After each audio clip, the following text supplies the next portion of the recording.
superlatives time. Week 12. Chris, you get the honors. Oh, well, it was a four-finger night, baby. Woo-wee!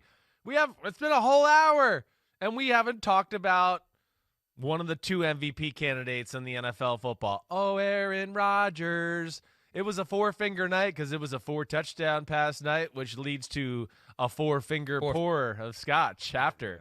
And that's where it was very, very impressive. But Green Bay, I mean, come out, just coming out the way they did, handling business last night. Oh, Mitchell Trubisky, the Bears, they're gonna be able to add anything? Yeah, well, okay. Hey, I don't know. You know, the defense of the Chicago Bears didn't show up last night, and I know there was no Akeem Hicks, but Rodgers was on his game early, and then we saw Aaron Jones, who looked like as healthy as he's looked since he had that little calf injury 4, 5, 6 weeks ago. To where when you saw those two things start hitting on all cylinders, you just went, oh, crap, here we go. Bears got no chance. Aaron Jones is running a little bit. Rodgers seemed on his game, and this one was over, as you know, in the second quarter. But Rodgers was pretty special last night, and Green Bay's offense looked damn good. And what are you giggling about? Nothing at all. He's been moving up the list of MVP candidates and took another step last night. Right now, it's Mahomes, Russell Wilson, Aaron Rodgers, and Ben Roethlisberger saying, what the hell? Where am I? Why am I not in that conversation? Here's Matt LaFleur, the coach of the Packers, from last night, talking about the performance, 4 touchdowns, four-finger pour for Aaron Rodgers. Are you light years ahead of where you were a year ago at this time offensively? Yeah, I mean, it certainly feels that way. However, we know that you're only as good as your last performance, and so we've got to continue to get better and find ways to get better. Otherwise, you guys are going to say we stink. So it's week to week in this league, and we've got to continue to dig and make sure that we're doing everything in our power to get better and better and better. Yeah, I mean, look, that's the challenge. And you're not going to win every single week unless you're the Steelers. You're going to encounter challenges, and how you deal with adversity is critical, because when you fall off the horse, you got to get back on the horse, because if you don't, pretty soon the horse is going to be trampling you, and that's what we've seen happen to multiple teams this year. The Packers, to their credit, they do respond to adversity with a better performance, right? We were talking last week with Aaron Rodgers. Was he upset enough that things didn't go their way? Forget about it. You move on. You move on to the next game, and you make quick work of the Bears. My God, the Bears, from 5-1 to 5-6, 5 straight losses, and this is not where you want to be heading into December, where you just can't find a way to win. You can't find a way to generate offense. You can't find a way to keep it close. And we've seen 3 head coaches and 4 general managers go so far this year. Right. I think that Ryan Pace and Matt Nagy are on alert in Chicago at some point before the end of the season. I feel like these teams are making their decisions before the season ends so they can get a jump on the process of finding whoever their next one is going to be. All right, first superlative for me. Let me start with look, we talked about him a little bit, but this is the John Henry Award. Are you aware of John Henry? Like the really strong, strongest man? John Henry was the guy who had a competition with a machine to dig a tunnel.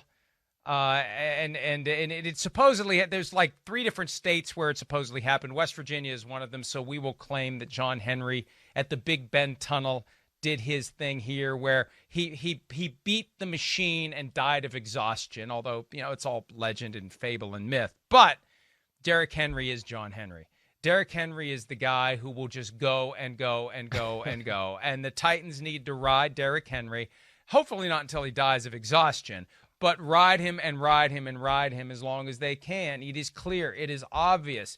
The guy is unstoppable. Keep feeding him, keep feeding him, keep feeding him, and don't make any excuses for it. And yeah, there's a chance he's going to get hurt. There's always a chance that anyone who plays football is going to get hurt. Don't let that keep you from playing to your strengths. You paid him for a reason. That's right. They paid him. Take full advantage of him. That's what opens up the offense for the passing game. You're not going to turn Ryan Tannehill into Patrick Mahomes, even though they're paying Patrick Mahomes more over the next 4 years than the Chiefs are paying Mahomes, which I still can't get my brain around.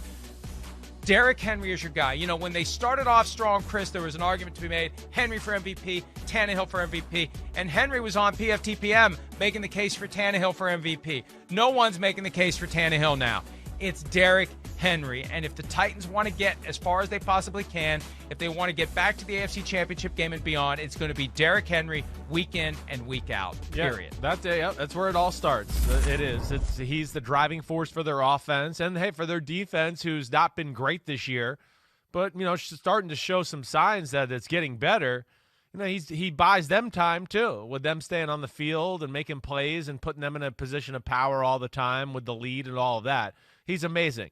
I've never seen a guy that big be able to change direction as smoothly as he can, stop, reaccelerate. And the one thing that jumped out to me about the game yesterday, you know, didn't have huge stats the first time around when the Colts beat the Titans. But yesterday, it's like the Titans had, you know, a curveball to go, hey, yeah, okay, I know you're expecting us to run it up the middle with Derrick Henry, and he's so impressive that way. But look at these, you know, next-gen stats about where he got the ball, especially early in the game. That was the one thing I noticed, Mike. It was Derrick Henry on the edge. Oh, you want to play 8 people inside the box? That's fine. We'll cram you all down in there. We're going to get him on the edge.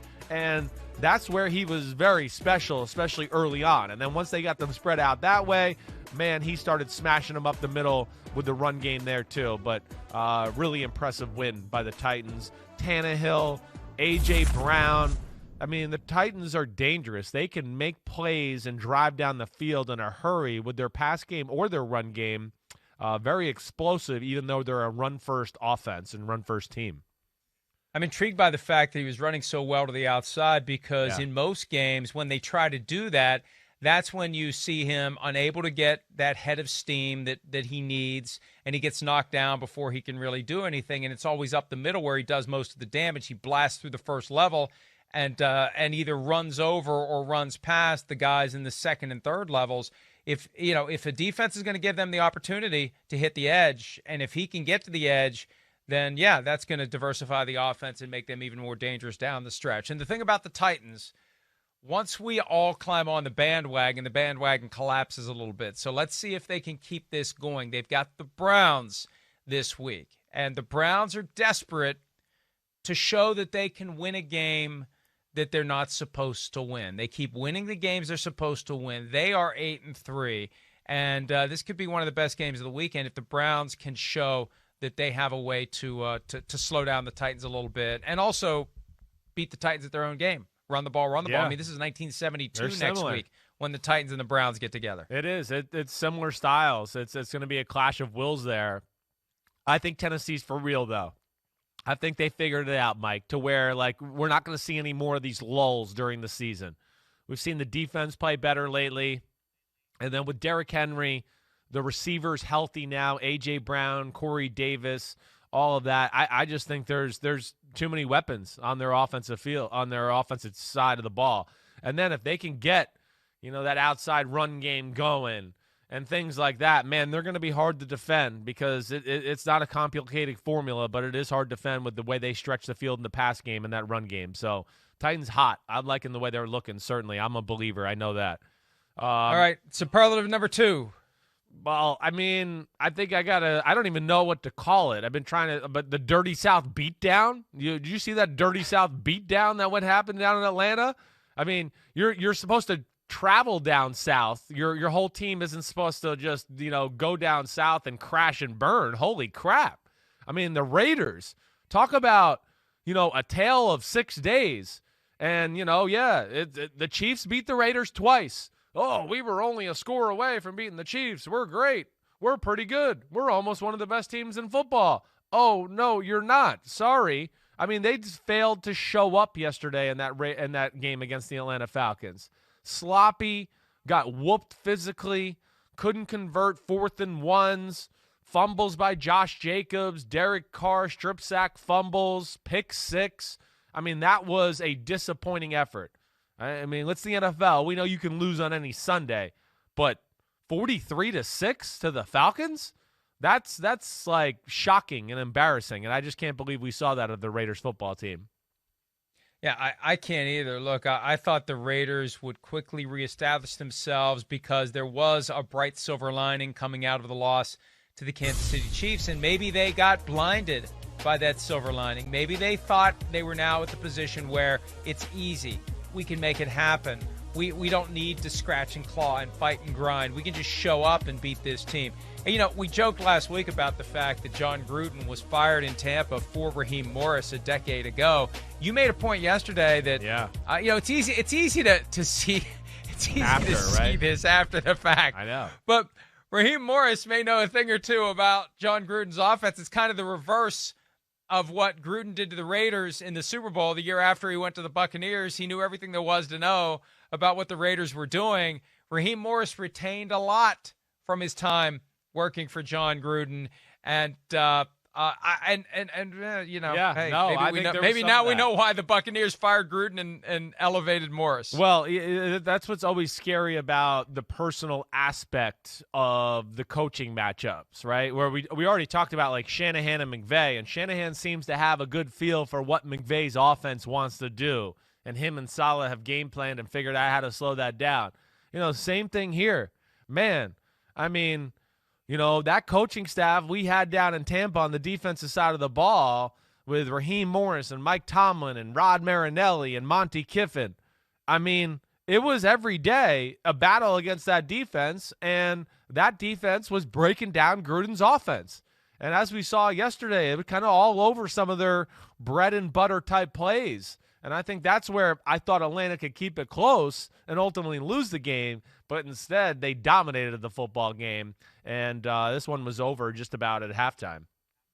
It's the second time the Falcons have caught a team after a close loss that left them reeling. They got the Vikings the week after that game in Seattle, and now they get the Raiders after that game against the Chiefs. And you get a chance to knock them out. And Raheem Morris making the case for an opportunity to be the coach of the Falcons beyond 2020. That was his most impressive win yet as the interim coach of the team. I mean, you'd think if Todd Gurley falls at the 1 yard line, he's sitting here at 5-1, and man, then there's real pressure on Arthur Blank with Raheem. There's pressure already. That's going to be an interesting decision, but wow, I mean, that was a big non-fall down by Todd Gurley that hurt Raheem Morris's overall record. And the Falcons much more alive in the playoff chase. And if they would somehow draw the inside straight and get to the playoffs, then I think that they would keep Raheem Morris next year. All right, next one for me. This is the Leon Lett never got his shot at redemption award, because it was Leon Lett with the all-time great gaffe in Super Bowl history to go along with his gaffe on Thanksgiving from that season or the season before that, when he's holding the ball low, going in for the touchdown. And they still won the Super Bowl, but it's still something that we see every year when the Super Bowl comes around. And it was Don Beebe who knocked the ball away, making Leon Lett look like a fool. And it was Don's son, Chad, who looked like a fool yesterday when the Vikings managed to stop the Panthers. The game was a 3-point edge, 24-21 for Carolina. Beebe lets the punt bounce off of him, and it looked and felt like that was that for the Minnesota Vikings. Well, thanks to some horrible clock management by the Carolina Panthers, they were held to a field goal. It's 27-21, and Chad Beebe gets his shot at redemption, makes a big catch on the drive. The Vikings it was hot knife through melted butter. And when the Vikings got it back, and I heard you say, they're going to have a chance to go down and win the game. Next thing I know, they're on the Carolina 10. Yeah.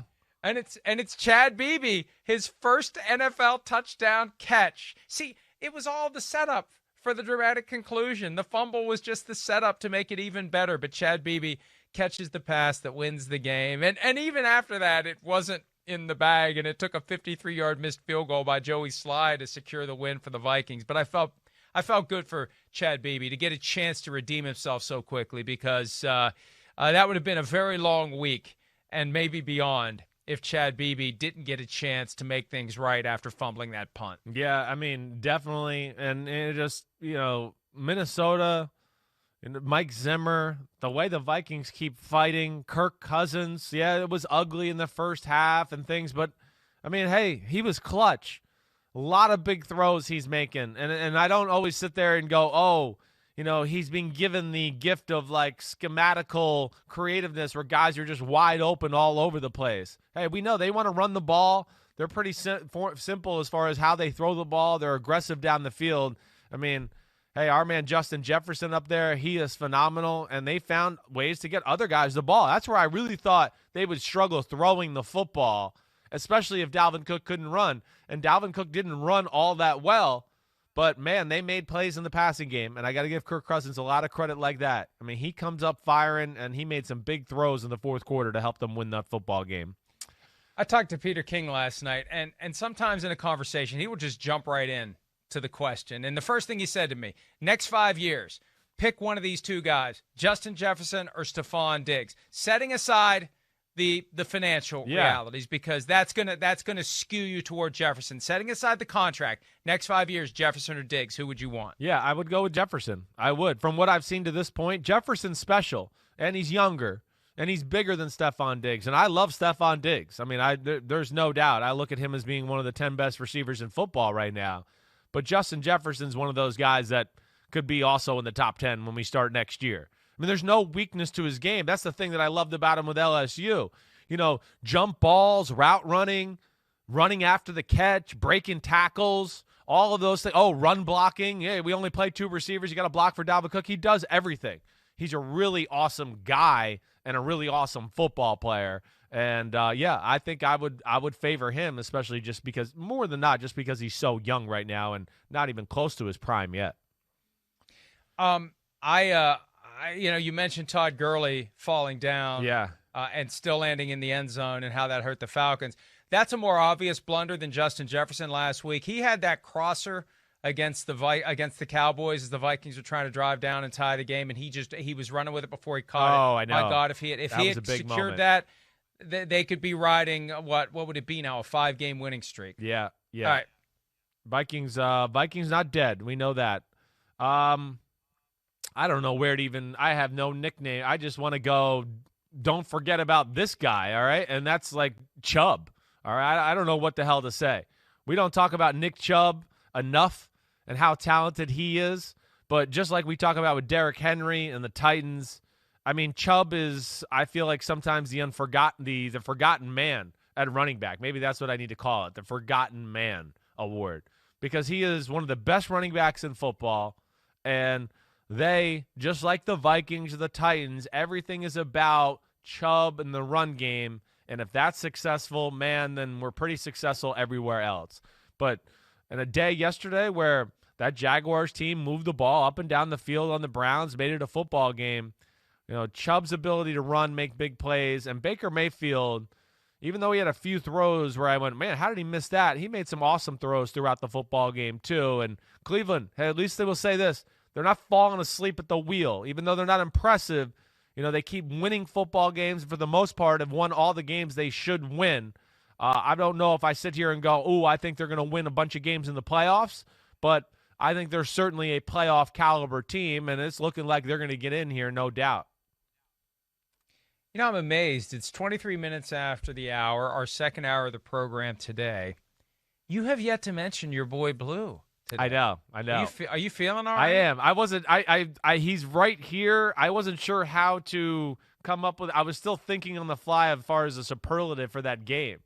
But go ahead. You want to lead it off there? Well, here's what I'd like to do. Yeah. Look at Josh Allen from yesterday.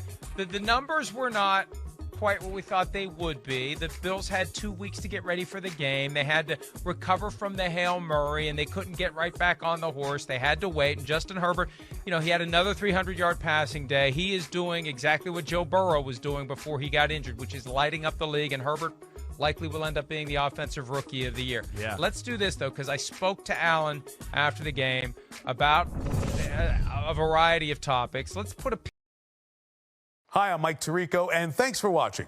Make sure to hit subscribe for the latest news and highlights from NBC Sports.